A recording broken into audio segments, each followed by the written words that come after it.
राम श्री राम राम हरि राम राम श्री राम राम नमस्ते हरि राम राम। कता हो ठुली? यतै आएको नि, अलिकति किनमेल गर्नुपर्ने थियो। के चाहियो तिमीलाई भन न।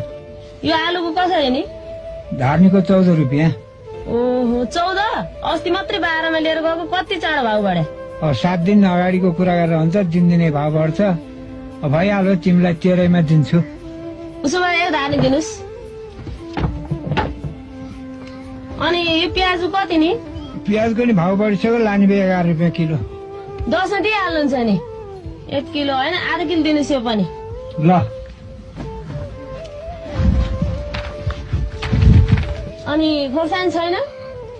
खोर्सानी निस्केर त सजान पाएको छैन। ए मैले त भुसुक्कै बिर्सेको। त एउटा साबुन दिनु, त्यसको नि भाउ बढ्यो कि? कुन यो? पुरानै भाउ 6 रुपियाँ। अरू केही चाहिन्छ? एक पुरा चियापत्ती पनि दिनुहोस्, त्यो सानो चाहिँ नि। त्यसको त 11 होइन र? ल 11 मै लग नि त।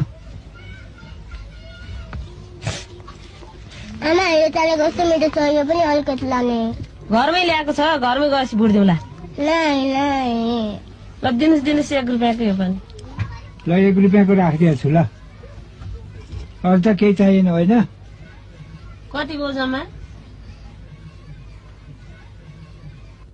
आलु, तेल, साबुन 6, 14, 15, 16, 17, 18, 19।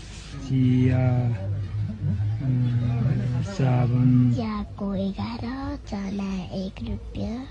जम्मा 41 रुपियाँ। ओहो 41 रुपियाँ किनेर त खानै नसकिने बाबा। प्याज 5, 25, 30, 34, 35, 36।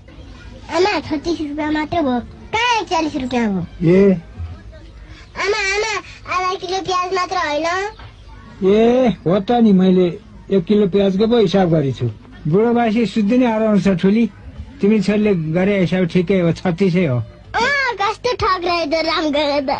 ए मलाई त गिन्ती सिन्ती के आउँदैन, ठिक हिसाब त यसले पो गर्दिरहेछ।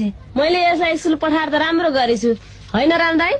राम्रो गरेछौ ठुली, छोरीलाई स्कुल पठाएर चलाक बनाइछौ, पढिछन्। ल खाऊ, स्याबास। अब धेरै पढ्नु है।